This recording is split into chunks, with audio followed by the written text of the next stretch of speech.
Beneath layers of sand and decades of silence, a concrete fortress from World War II remained sealed for over 80 years. What secrets do its walls hold about Hitler's Atlantic Wall? On March 23, 1942, Adolf Hitler issued Führer Directive No. 40, ordering the creation of the Atlantic Wall, a massive fortification system stretching from Norway to the Spanish border. This defensive line would span 2,700 kilometers of European coastline, representing one of the largest construction projects of the 20th century.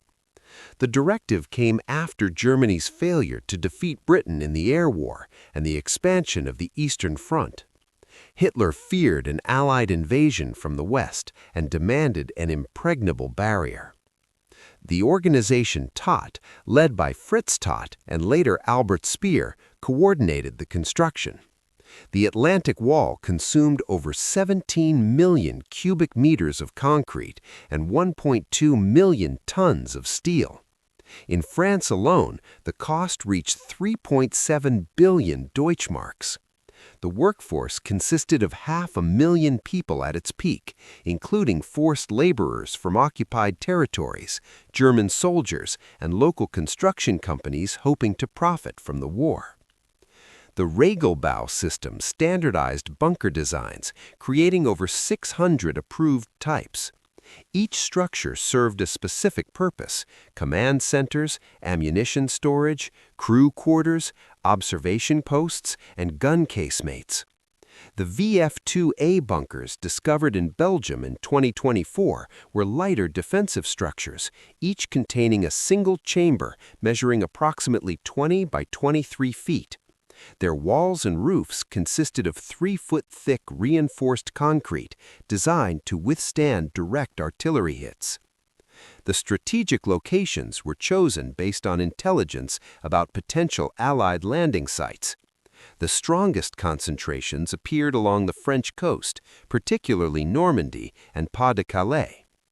Engineers calculated firing angles, established overlapping fields of fire, and positioned structures to maximize defensive coverage. The batteries incorporated various artillery pieces, from 75mm to 280mm guns, many reconditioned from earlier conflicts or captured from defeated nations. Camouflage proved essential to the fortification's effectiveness. Buildings received coatings of seagrass and green dye. Roofs supported 30 centimeters of soil planted with shrubs and grass. A Stuttgart gardening company supplied artificial trees to blend the structures into their surroundings. Hitler's secretary, Traudl Jung, later recalled massive structures of concrete and iron rising above the trees, yet invisible from above. Field Marshal Erwin Rommel inspected numerous sections of the wall in 1944, pushing for additional fortifications. He ordered the placement of millions of mines along beaches and the construction of underwater obstacles. Despite these efforts, the original plans called for 15,000 bunkers along the Dutch, Belgian, and French coasts. Due to material shortages and time constraints, only 6,000 reached completion by May 1943. Now, tell us in the comments, what's the first word that comes to mind when you think of World War II fortifications? The bunkers recently unearthed near Heist, Belgium, during a 2024 nature restoration project, revealed the sophisticated architecture of German defensive positions. Archaeologists uncovered 3 completely intact WWII bunkers buried under just inches of dirt and sand. Each structure demonstrated the engineering principles that made the Atlantic Wall formidable, despite never being fully completed. The typical bunker layout prioritized functionality and survival. Reinforced concrete walls, 3 feet thick, formed the primary barrier against artillery bombardment and aerial attacks. The entrance passages featured gas-proof doors and decontamination chambers. Interior spaces included storage for ammunition, food supplies, and medical equipment. Ventilation systems drew air through filtered intakes, protecting occupants from chemical weapons while maintaining breathable atmosphere during extended sieges. Command bunkers housed sophisticated communication equipment. Telephone cables connected individual positions to central batteries. The Crisbeck battery in Normandy preserved firing charts showing predetermined trajectories for different targets, each labeled with code names.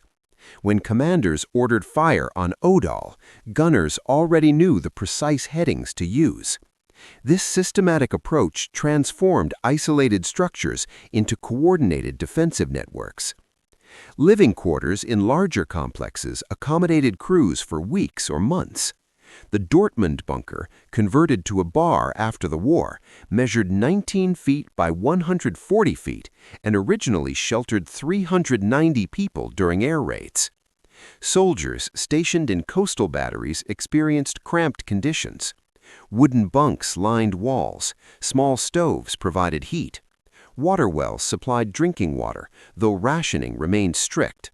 Personal belongings occupied minimal space. Observation posts featured thick concrete walls with narrow firing slits, providing protection while maintaining visibility.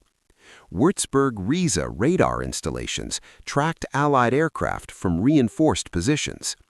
The fork-shaped concrete bases for these massive radar dishes remain visible today along the French coast. Optical rangefinders in bulged roof structures calculated distances to targets with remarkable precision for the era. The Hillman bunker complex in Normandy includes a rare 605-type bunker designed for two different gun types. This versatility allowed defenders to respond to various threats without relocating weapons. Ammunition magazines were separated from living areas by thick walls and blast doors. Fire control rooms coordinated battery operations, calculating trajectories and adjusting for wind, temperature, and target movement. The recent Belgian discovery included not only bunkers, but also brick trenches, fragments of concrete tracks for moving supplies and soldiers, and water wells. Workers found mountains of rubble containing everyday objects, utensils, ammunition, personal items. These artifacts illustrated daily life within the fortifications. Soldiers ate meals, wrote letters, maintained equipment, and waited for orders. Some bunkers served specialized functions. Garage bunkers protected vehicles from aerial attack. Telephone bunkers housed communication equipment linking the entire defensive network. Medical bunkers provided first aid stations. Storage bunkers held fuel, food, and replacement parts. The diversity of structures reflected the complexity of maintaining a multi-kilometer defensive line. The sealed nature of many bunkers preserved conditions from decades ago. When archaeologists entered the Dortmund bunker in 2023, they found bottles, furniture, and menus intact. The establishment, called Zur Grot, had operated after the war before being sealed. Ice cream sundae menus with canned pineapple remained legible. The preservation quality exceeded expectations, offering unprecedented insights into post-war use of military infrastructure. By November 1944, the strategic situation for Nazi Germany had deteriorated catastrophically. The Red Army advanced through Eastern Europe, liberating territory and approaching German borders. In the West, Allied forces pushed inland from Normandy, having breached the Atlantic Wall on D-Day 6 months earlier. The elaborate defensive network that consumed years of labor and resources faced abandonment. At Hitler's Wolf's Lair headquarters in East Prussia, General Walter Warlimont witnessed the final preparations for evacuation.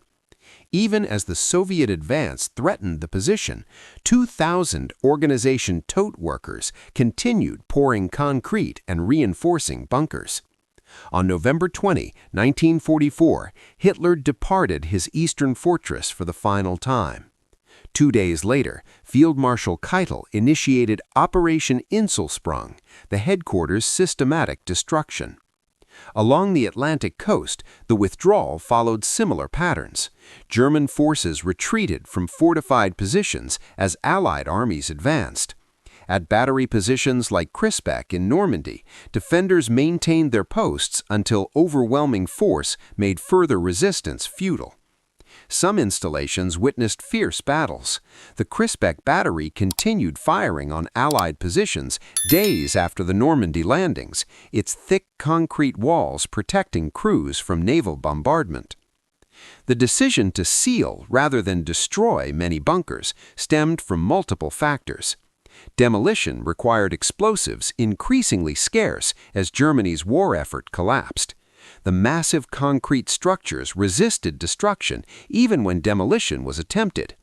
At Wolf's Lair, 8 tons of TNT per bunker sent concrete slabs flying 20 meters but failed to completely obliterate the fortifications. The explosions cracked ice on nearby Lake Moisey and damaged houses 2 kilometers away in Parch Village. Many coastal bunkers were simply abandoned intact. German troops lacked time and resources for thorough demolition. As Allied forces approached, defenders received orders to retreat to new defensive lines. Some batteries executed partial demolitions, destroying fire control equipment and disabling guns, while leaving structural elements standing. The Soviet bunker discovered in Poland during 2025 forest clearance works showed explosion damage, likely from retreating Soviet forces or post-war demolition teams. The Belgian WWII bunkers uncovered in 2024 were deliberately buried under soil layers. This practice served multiple purposes. It concealed the fortifications from advancing enemies, prevented their use by opposing forces, and symbolically erased the German military presence. Belgian authorities found the bunkers covered by just inches to feet of earth, preserved in a time capsule beneath coastal dunes. Local populations often participated in sealing efforts after liberation. In The Hague, over 100,000 residents had been forcibly evacuated to make space for Atlantic Wall construction. 7 schools, 3 churches, 2 hospitals, and thousands of homes were demolished. When liberation came in May 1945, angry Dutch citizens buried bunkers under sand and rubble. A Dutch expression meaning buried it under the ground described the literal and psychological process of covering the painful past. Some bunkers received more deliberate preservation. Heavy concrete slabs, movable only by crane trucks, sealed entrances. These closures protected interior spaces from weather and vandalism. The Dortmund bar bunker remained sealed for decades, preserving its contents in near-perfect condition. When archaeologists finally removed the massive concrete barrier in 2023, they entered a frozen moment of history. Post-war authorities faced decisions about the thousands of remaining fortifications. Demolition programs removed some structures, particularly those obstructing reconstruction or posing safety hazards. Hundreds of thousands of mines were cleared from beaches and dunes, often by German prisoners of war. The Scheveningen beach reopened to visitors in summer 1946, though many bunkers remained buried in surrounding dunes. The sealing of these fortresses created inadvertent time capsules. Equipment, documents, personal belongings, and structural features remained untouched for generations. These preserved spaces now offer historians and archaeologists unprecedented opportunities to study World War II defensive installations, military technology, and daily life within the Atlantic Wall's concrete chambers. For decades after World War II, the sealed bunkers along Europe's Atlantic coast remained forgotten beneath sand, soil, and painful memories. The immediate post-war period saw little interest in preserving these concrete monuments to Nazi occupation. Communities focused on rebuilding destroyed homes, schools, and infrastructure. The fortifications represented trauma, forced labor, demolished neighborhoods, and years of oppression. Legal restrictions complicated access to the sealed structures. Many bunkers sat on military land under government control. Others occupied protected natural areas where excavation required special permits. The Dutch government converted some bunkers to high-security command posts during the Cold War, adding another layer of secrecy. Environmental concerns about disturbing coastal dune ecosystems further delayed systematic exploration. Bureaucratic challenges multiplied as decades passed. Property ownership changed hands.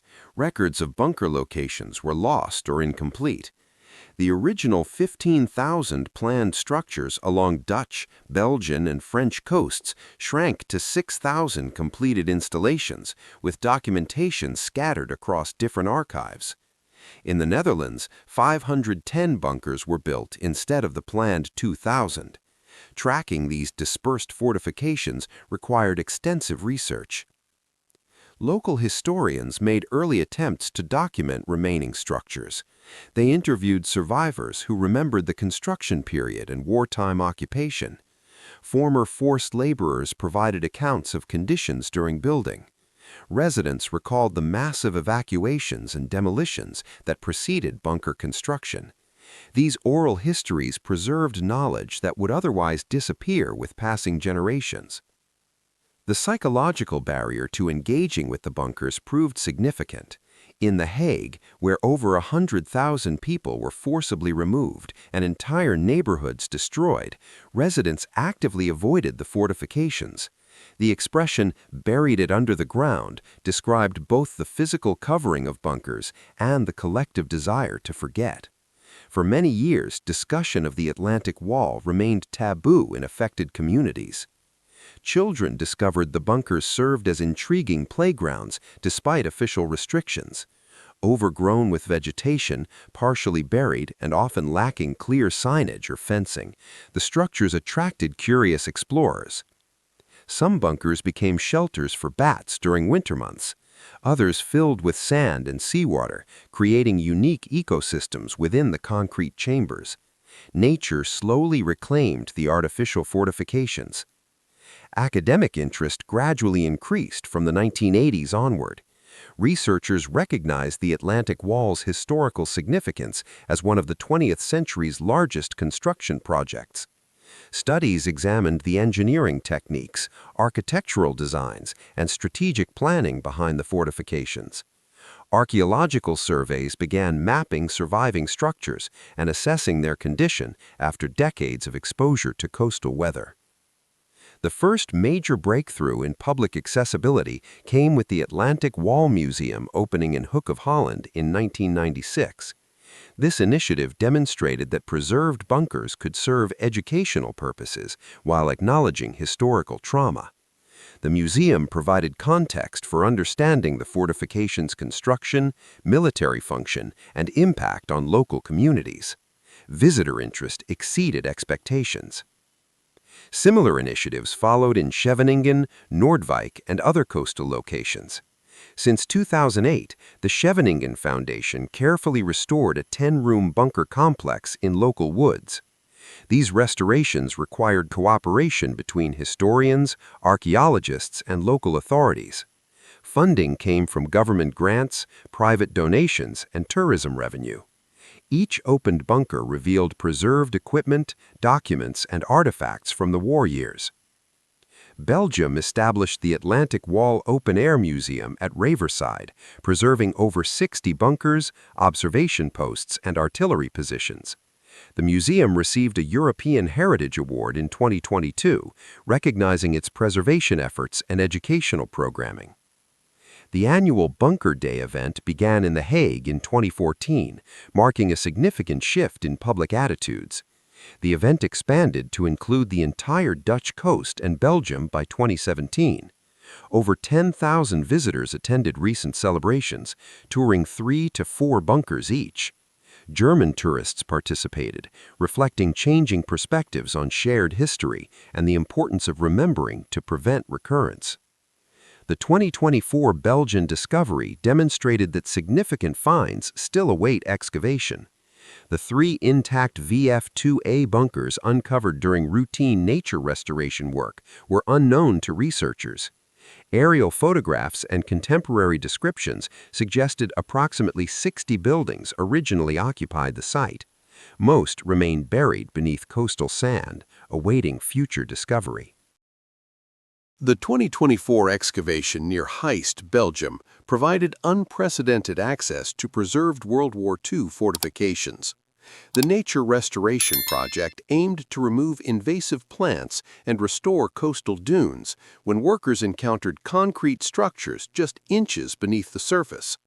What emerged were 3 completely intact VF2A bunkers, abandoned and forgotten for almost 80 years, containing sand, seawater, and the remnants of history. Inside the Belgian bunkers, archaeologists found minimal artifacts.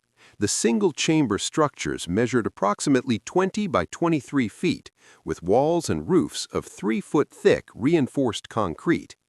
The interior spaces, though largely empty, demonstrated the functional design principles that characterized Atlantic Wall construction. Narrow entrance passages, thick walls, and strategic positioning on elevated terrain revealed careful military planning. The site yielded additional discoveries beyond the bunkers themselves. 2 brick trenches connected defensive positions, a fragment of concrete track used for moving soldiers and supplies during wartime operations remained partially intact. A water well provided evidence of the garrison's daily requirements. Most significantly, workers uncovered mountains of rubble containing everyday objects, utensils for preparing meals, ammunition from various weapons, and personal items belonging to the soldiers stationed there. Contemporary aerial photographs and descriptions helped researchers understand the site's original scope. The fortified position apparently constituted an impregnable fortress with approximately 60 buildings, including ammunition bunkers, barracks, heavy gun platforms, and an anti-tank wall. The 2024 discovery represented only a fraction of what likely remains beneath the sand. Future excavations may reveal additional structures, offering further insights into Atlantic Wall operations. Similar revelations occurred elsewhere along the former defensive line. The Dortmund bunker, opened in 2023, revealed a remarkably preserved post-war bar. Bottles, kitchen utensils, broken furniture, and menus remained exactly as left when the establishment closed decades earlier. Menus advertised beer and ice cream sundaes with canned pineapple. The sealed environment prevented decay, creating a time capsule of post-war German civilian life adapting former military infrastructure. The Scottish discovery in 2020 of a Churchill's secret army bunker illustrated similar preservation phenomena. Forestry workers noticed an iron door among tree roots and bracken. The 23-foot by 10-foot concrete structure had housed 7 auxiliary unit members trained for guerrilla warfare against potential Nazi invasion. Inside, archaeologists found wooden scraps from soldiers' beds and empty tin cans from their rations. The locations of these bunkers were such fiercely guarded secrets that many remain undiscovered today. Wolf Slayer excavations in 2024 produced shocking findings. Researchers discovered 4 human skeletons buried beneath the floor of Hermann Göring's former bunker. Forensic analysis revealed 3 adults and a baby. One skeleton showed a displaced jaw, curved spine, and disfigured skull lacking a visible eye socket. All bodies were found without clothing, personal belongings, or hands and feet. Forensic prosecutors investigated but found no evidence of criminal death, dating the remains to the World War II period. The historical significance of these discoveries extends beyond individual artifacts. The preserved bunkers provide physical evidence of the Atlantic Wall's construction techniques, material composition, and defensive strategies. Researchers can examine concrete quality, reinforcement methods, and structural engineering. The standardized Regelbau designs become tangible rather than theoretical, allowing detailed analysis of how German military architects balanced protection, functionality, and resource constraints. The artifacts found within sealed bunkers illuminate daily life for garrison soldiers.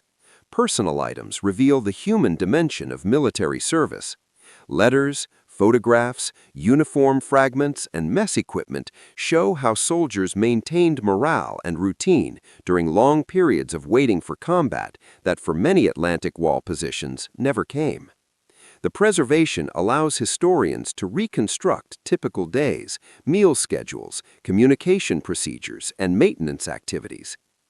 The educational impact of opening these fortresses cannot be overstated.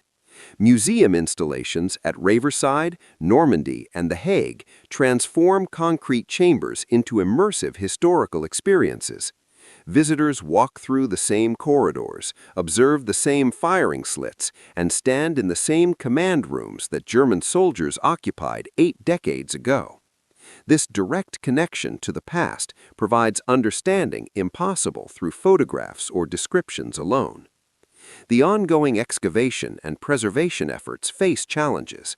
Coastal erosion threatens many structures. Some beach fortifications have toppled or now sit underwater. Vandalism damages murals and equipment. Graffiti covers walls at sites like Term 4 at Battery Todd. Organizations in Germany, the Netherlands, and the United Kingdom work to preserve remaining structures before they disappear forever. What's your perspective on preserving these World War II fortifications? Should they be maintained as historical monuments or removed? Share your thoughts below, and don't forget to subscribe to Narrated Stories for more untold chapters of history. Hit that notification bell so you never miss our next documentary revelation. The concrete walls of the Atlantic Wall held more than military hardware. They preserved fragments of history frozen in time. As sealed bunkers continue opening across Europe, each discovery brings new understanding of World War II's scope, the lives of those who built and manned these fortifications, and the communities forever changed by their construction. The fortress of concrete, locked away for 80 years, now serves as a bridge connecting past to present, ensuring future generations remember and learn.